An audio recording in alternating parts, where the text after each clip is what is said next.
It was October 13th, 1972. The Uruguayan Air Force Flight 571, a twin-turboprop Fairchild FH-227D, was slicing through the clouds above the Andes Mountains. Aboard were 45 souls, a rugby team of young men from Uruguay, some of their friends and family, and a 5-man crew. Most were between 18 and 25 years old, full of life, excitement, and dreams. They were headed to Chile for a friendly match, none of them knowing they were about to face something that would scar the very definition of human endurance. Laughter echoed through the cabin. The players joked, teased, and even sang songs.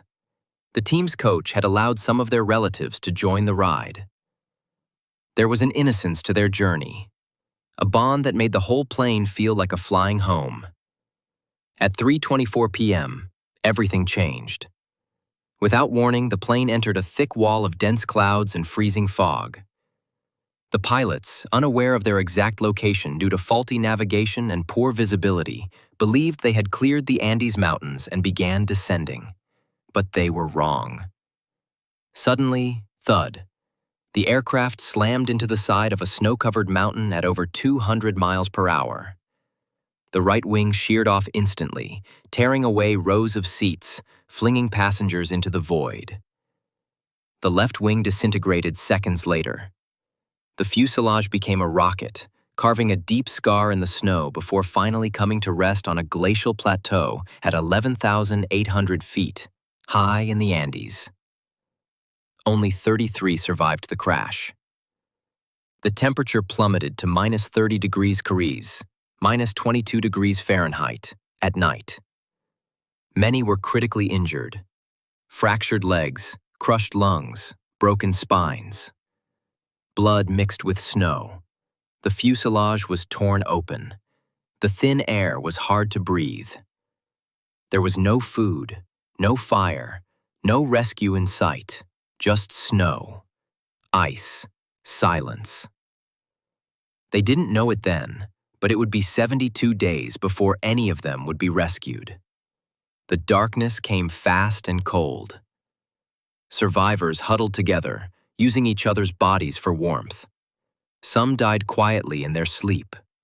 The pain was unbearable, but they were numb, physically and emotionally.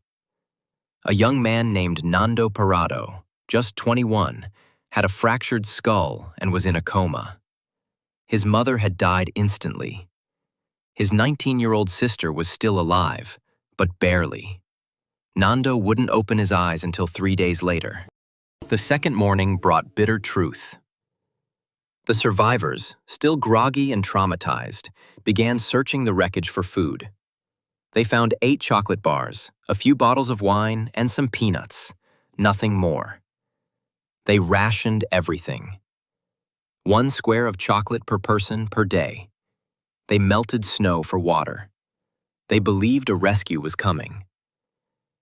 Any minute now, a chopper will fly over. They're probably searching for us right now. They waited and waited. Nothing. On day 8, they got the aircraft's battery-powered radio to work. Everyone gathered close, shivering, hopeful. The news anchor's voice crackled through the static. The search for the missing Uruguayan plane has been called off. All 45 passengers are presumed dead. Silence fell. It was as if the mountain itself had smothered the last flicker of hope. Despair crept in. Some began praying constantly. Others started writing goodbye letters, preparing for death. One man tried to dig a grave for himself in the snow. Nando Parado, now conscious, was a changed man. His sister had died in his arms on day 9. He made a silent vow. "I'm getting out of here. I'll find help. Or I'll die trying." An avalanche hit the fuselage on day 17. 8 people were killed instantly, including the team's co-captain. The survivors were buried under snow for 3 days, breathing through tiny air pockets. They had to dig out the bodies of their friends, many of whom had shared stories and laughter just hours before. When the food ran out completely, the group faced a moral cliff. What would you do to survive? They were surrounded by death. The bodies of their friends lay frozen, preserved by the cold. And slowly, one of them whispered what others had already thought. "If we don't eat, we die." Tears in their eyes, prayers on their lips, they made the decision. They ate the dead. They cut the flesh into thin strips and let the sun dry it. They ate with closed eyes, whispering apologies to the dead. It wasn't savage. It was survival. No one wanted to do it, but everyone needed to. By day 60, the survivors knew, no one is coming for us. It was now life or death, but on their terms.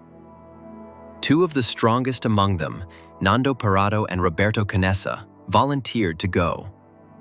They had no map, no mountaineering gear, no idea where they were. Just a homemade sleeping bag, a few protein scraps from the dead, and blind, stubborn hope. They packed, hugged everyone, said goodbye, maybe forever. We're either coming back with help, or we're not coming back at all. Oscar by their first challenge, a 15,000-foot ice-covered peak. They climbed for 3 straight days, hands frozen, skin cracked, breathing in gasps. At the summit, they saw not green valleys, not cities, but more mountains, endless, like an ocean of white waves. We thought we'd see Chile on the other side. All we saw was hell. But they didn't turn back. They chose to walk through hell. They walked for 9 days through the Andes, sleeping on frozen ground, chewing on tiny rations of human flesh, avoiding snowstorms, freezing rivers, and sheer cliffs. Canessa later said, "Every night I thought I'd die. Every morning I kept walking anyway." On day 9, near death, dehydrated and hallucinating, they spotted something, a man on a horse across a river. "Hello! Hello!" They screamed, waved rags, fell to their knees. The man waved back. He was a Chilean muleteer. He returned the next day with food and word. "Help is coming." Parado scribbled a note. "I come from a plane that crashed in the mountains. I am alive with 16 others." 2 days after the crash, helicopters lifted off from Chile. Destination, the Valley of Tears.